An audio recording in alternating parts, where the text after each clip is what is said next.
দেয় ওটা অপরাধ ক্যাটাগরিতে পড়ে।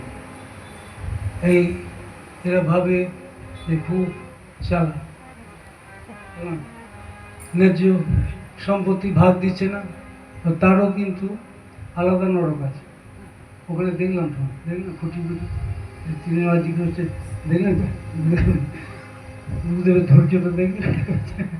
আমি বললাম না, বারবার আসা যাবে না, দেখি এরা তো শুয়ে পড়লো সব আমার ভক্তগুলো।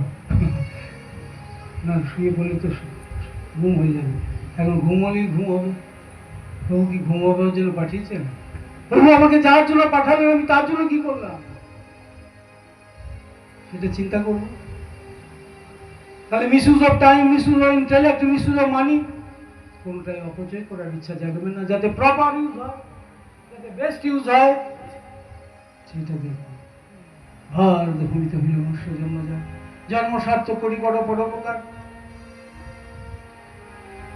জন্ম সার্থক হবে কি করে? কৃষ্ণ ভজনী, হরি ভজনী, পরোপকার, ধর্ম পালন। এখন তুমি নিজেই ভালোটা বোঝো না, তুমি নিজেই সাঁতার জানো না, ঝাঁপিয়ে বললে বানে ঝাঁপিয়ে পড়ে না, অকাল মৃত্যু হয়ে যাবে। এখন রেস্কিউ করবে কি করে? তোমাকে আগে জানতে হবে তো।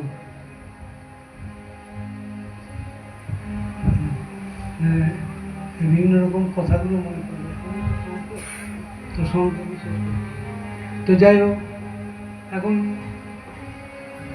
এই কত বড় ভাগ্য, আমরা ভাগ্যটা মনে করি না। প্রভুর ঘরে থেকে প্রভুর ভাগ্য।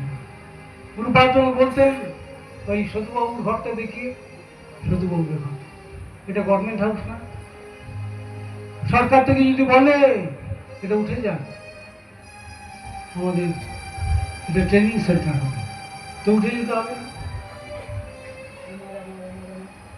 তো মার মূর্তি ধারণ করবে, ধনজন গৃহদান তোমার বলিয়া, রক্ষা করিয়া আমি মাত্র সেবক হইয়া, তোমার কার্যের তরে উপার্জিত ধন, তোমার সংসার ব্যয় করিব ভন। তোমার জায়গায় যদি আমি বসে যাই তাহলে অশান্তি রাখছে।